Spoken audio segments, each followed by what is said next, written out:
Next, business brokerage. So the idea was a lot of business brokerages out there are very old school. So a tech-enabled business brokerage called Beacon that sit a couple offices down from me, still doing a great job. And then we spun out Mainshares. And basically over like the course of like 4 years, we started noticing a couple things. One of them was we'd work with, great operators that didn't always have all the capital lined up, and inherently a lot of those deals would not actually come to close, right? So capital wouldn't be raised. We would try to send out, okay, we knew a couple people that invested into these type of deals and set up introductions. But inherently those deals had a significantly lower close rate.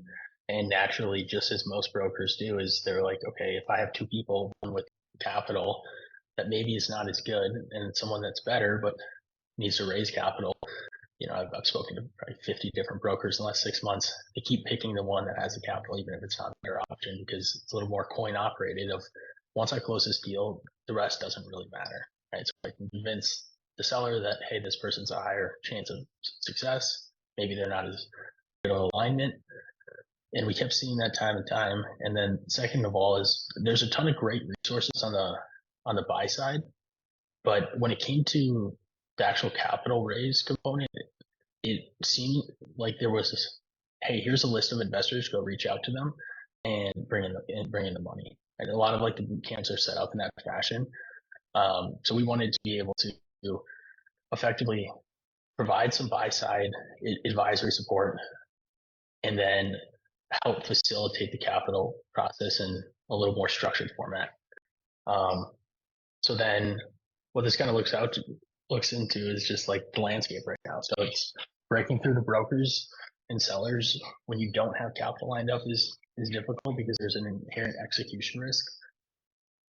Negotiating LOIs that you can stand on, and there's a path towards financing this, so you don't have to go into retrade, which has really high, deals fall through generally when there's a retrade. So it's creating a path towards structuring it correctly, building out your acquisition team, raising the capital, and ongoing management. With all the idea of, most searchers are searching for 12 to 24 months, like how can we help accelerate that time period? And when there is a good deal, make sure like we're moving quickly and taking the correct steps to do so. So there's two different, kind of fundamental areas that we'll work with entrepreneurs on. And one is during the search process, right? So, we have buyer profiles to help with some of like the credibility, folks that are verified, background credit check is run. That's going to at least show you like a broker that you have the ability to like get a loan. Right? So that's kind of a big point there.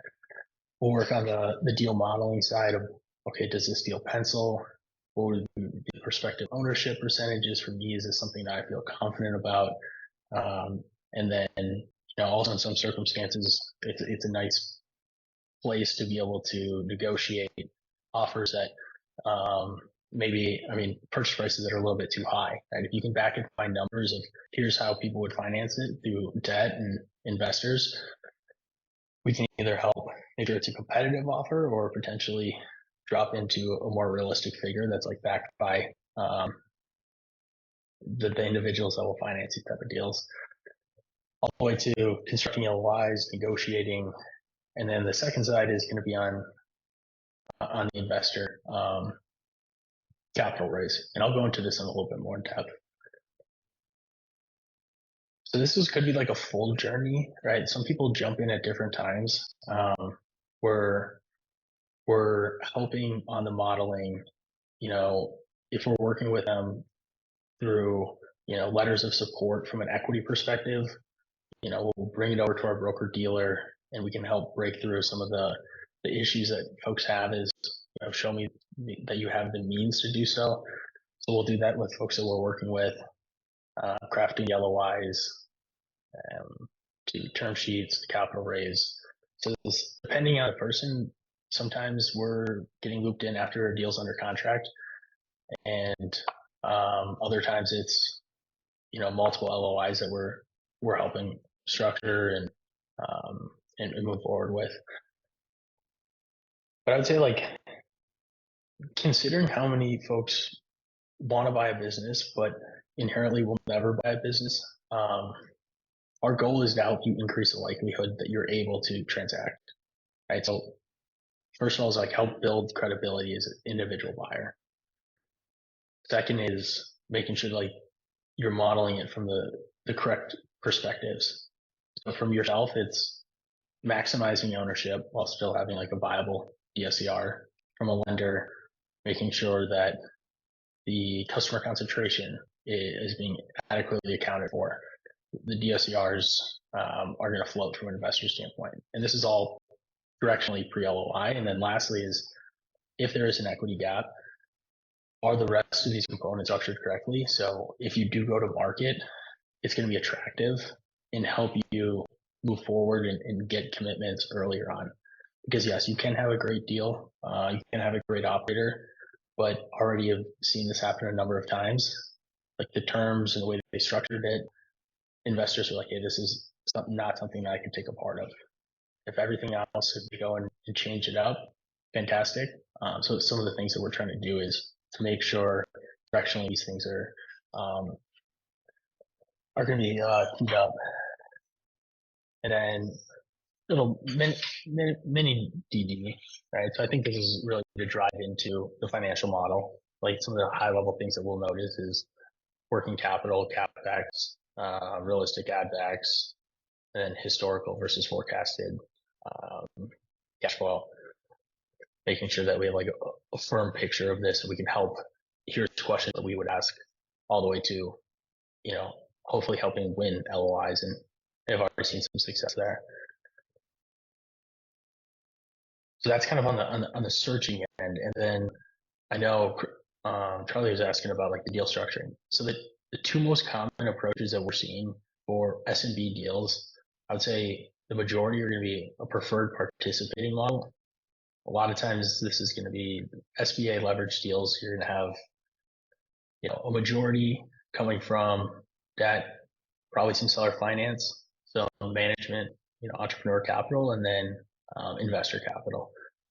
So in these situations, obviously, most investors, especially if they don't know you, they're not going to be looking to personally guarantee the loan. So keeping below a 20% threshold with a preferred return attached to it as well. So balancing out what is the maximum check size that you could bring out for each investor. And then effectively how this works is a preferred return is, if you don't know, or folks that are chiming in later, it's basically an interest rate on all of the invested capital. Usually what we're seeing right now is 10 to 12%, right? When cost of capital was lower, it was, could be 8%, 7%, but it's definitely directionally with like interest rates. And then there's usually going to be a step up provision. So all of the invested capital at close will convert into a higher percent of ownership. So that's money that you put in and money that investors put in to basically help with the risk of being the first one that gets cleared if a business defaults. So how it works is preferred return gets paid out first. Usually it's going to be accruing. Then it's going to be the return of the invested capital. And then the last step is after the invested capital has been paid back, there's going to be a split of distributions. This approach is very entrepreneur friendly in a distribution. So we're usually seeing, 80% I would say is probably consolidation. 70% might be on like the lower end of the total amount of distributions over the life of the business that would be going to the operator, with a minority percentage going to investors. So we don't need to go on this in full detail. I'll share this after so you can take a look at it. But this is like an example of how one of these distribution waterfalls would work, starting with the preferred return. And just for a high level, Class A is owned of all of the equity that's going into the deal. So a percentage, it's a dollar for dollar basis, right? So usually the way we're seeing it is management and then 5-6 investors are going to get the same term. So You put in 25, investors put in 25, it'd be split 50-50. Then class B is common stock, and that's generally 100% owned by the management team.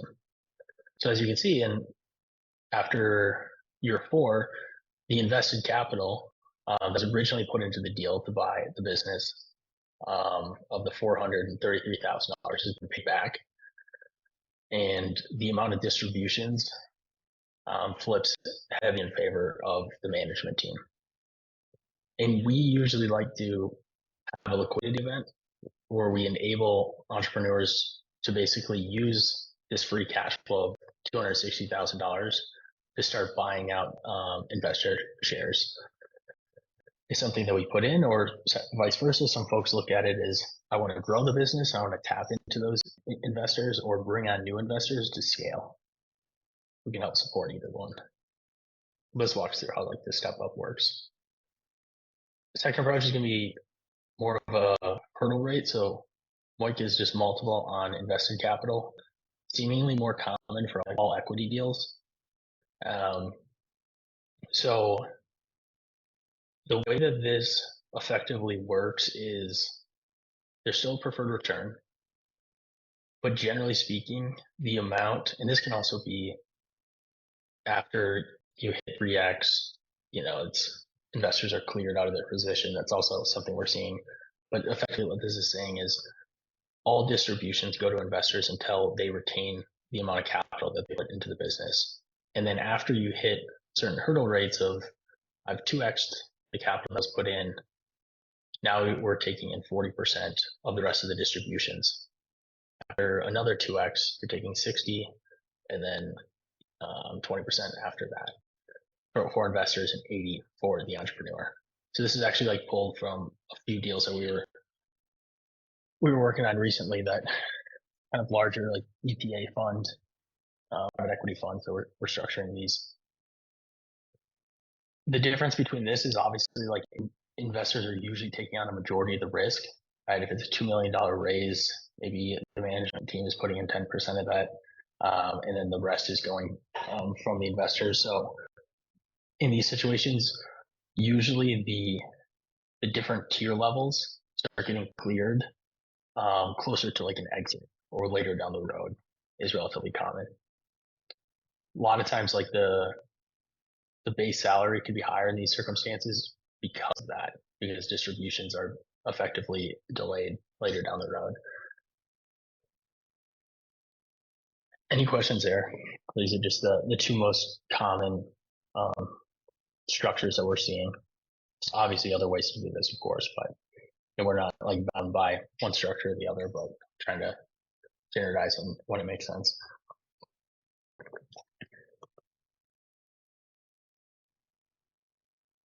That makes sense. Cool. Okay, so one of the things we're noticing generally in like the SMB space is there are a lot of folks that are interested in investing. The amount of individuals that self-classify as an SMB investor and write regular checks when they don't have a committed fund is seemingly lower than our initial expectations. So when we started after hundreds of conversations with SMB investors, some more lower middle market SMB private equity funds, obviously they have $10-20 million fund committed and they're deploying capital and readily available to be able to move quickly. But a lot of folks that are maybe not as familiar with the space or what to be looking for, we're seeing people move relatively slow on making a decision, or maybe investing in one deal a year, maybe 2 deals a year, and not allocating as much to the space. And I think there's some reasons behind that we're trying to help solve. And around the process of placing the investments, the different terms, structures, governance packages are wildly different from deal to deal, and generally like minimal to zero oversight into their investment. So like one of the common things I think almost every single investor we spoke to about, okay, what happened after you invest into the roofing company, the HVAC company? They're like, from an oversight standpoint, I maybe would get a K1. Like it was never on time. Maybe it was on time, but that was basically it. And like in 3, 5 years, I hope it sells and it's something. So what we're trying to do is help create a little bit more insight into and provide some governance and basically visibility into the deals. And I think it's two ends. One, it's from a confidence standpoint. We've already seen some folks cut checks that haven't cut checks into S&Bs for a long time because they feel like, okay, I can at least see what's going on, with the financial reports. Someone's handling, the distributions, consents are being driven. So when there are agreed upon rules for how to make decisions in the business, the operators are adhering to that. And then from like the entrepreneur standpoint, especially if you're bringing on anyone that's going to be strategic capital, an advisor, and if they don't know what's going on in the business and they can't understand, it's hard for them to be able to provide any value. So I think the flip side of that is like you bring on capital partners, how can you actually maximize the relationship with those? And I think those are a couple things that we're trying to solve for.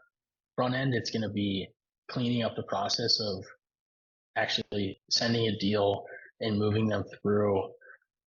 Okay, here's the NDA, here's the teaser, here's the data room, here's a really clean data room with the information that they actually care about and they want to see. Here's the investment deck, and we can help design that all the way to, okay, I'm interested, let's sign the commitment letter and move forward. And then the second is kind of what I was alluding to, is the back office, which we built out an investment management platform. So like bookkeeping, tax, we have some like preferred providers that we can, plug you in with. You can bring in your own tax and bookkeeping partners and plug the end of month, end of quarter financials directly into Mainshares, which then can be provisioned out to investors. We'll actually handle like all the distribution and waterfall calculations. So quarter ends, you have a bunch of free cash flow, decide, do I want to reinvest this into the business? Do I want to distribute it out to pay down the invested capital? Okay, we land on a number. We'll basically handle the rest of how much each investor gets and send the wires, and they'll be able to see like the historical distributions paid. And then the investor relations, keeping them up to date. So this is basically, from a capital raise standpoint, like how you can work with us and like what's included. I would say basic is mostly like folks that have all of their investors fully lined up, maybe more of a friends and family, and we're just going to be handling some of the verification, digital signatures, regulatory. They're bringing their own docs. I'd say it's going to be leveraged significantly less. And then standard and through our broker dealer, two most common ways will help raise capital. So we're basically going to be handling all of the necessary legal and compliance components to bring on investors, right? So it starts with forming an entity. To bring your own entity, what you'll notice is a lot of the things that we do, we're not, boxed in of this is the process you have to do, but we do have the capabilities and resources to be able to provide everything. All the investor accreditation. So that process is generally not that fun from investors, and it's fully baked into the workflow on Mainshares. So that's accreditation, KYC, AML, bad actor checks. We'll run all of those as part of the commitment process. They'll be able to sign online.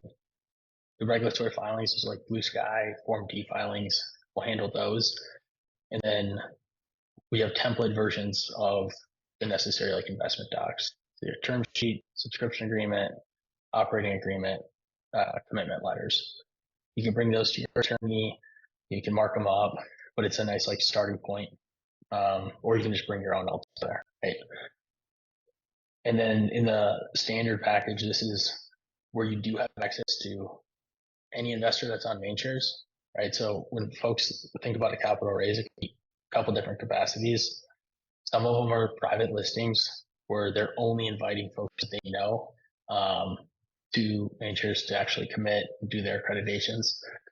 And other times, hey, I want to get as many eyes on this as possible. And the investor pool will start scaling pretty quickly. I'd say in the last month, we probably added like almost doubled. So we're like 120 credit investors. This is some high net worth individuals, a lot of like operators that have bought, operated, sold businesses, continue to buy and allocate, family offices, private equity, not as much investment bank, but so kind of a whole gamut. And then you can invite anyone that you know. Like these are structured as 506Cs. That means accredited investors, which is why there's this accreditation here. But you can invite them to your deal and work with who you want. Like ultimately, we have no say or opinion on who you bring in, but we can help increase the access to LPs. And the last approach is through the broker dealer. So we take a much more proactive role in the capital raise. So we're in the weeds and FINRA, SEC compliant on the diligence and what documents are necessary in order to facilitate the private placement. A little bit more hands-on on like preparing the fundraising materials, and generally actually like running the helping run capital raises, like investor calls and diligence requests after, and follow up on, okay, here's what I need to come to a decision.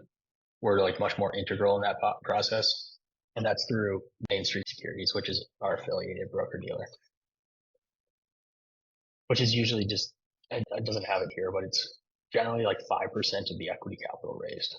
So when folks are looking at large deals, like large capital raises, million, 2 million, $5 million range, having a broker dealer basically run the paces on the diligence, and then is what like institutional capital is looking for, right? Or they're looking for an investment bank to say, okay, I've looked through the deal and then I'm leading the deal. So it could be helpful from that capacity, or if it's a little bit more complex deal, roll up, etc. Those are the few ways to work with us. This is kind of just like I don't need to run through this in detail of how to get deals, up and listed on Mainshares and checked with us. But we'll help with actually creating the decks. We have an in-house designer that helps make sure it looks professional, make sure that we're sharing the information that we keep hearing that is most relevant from an investor standpoint, having the right data room set up, investment docs, and then being able to move them all the way to close. So that's kind of the highlight, just a little bit of background of some of the investors. 25K check size is probably on the lowest end if it's just like a small equity gap.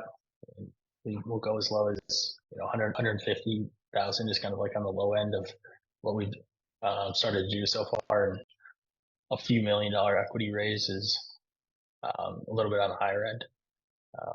That's just kind of like the deal flow that we've been working on. But there are plenty of groups that only cut $1 million checks, so not as interested in the smaller deal size. But that's kind of a little background there. And that's Mainshares.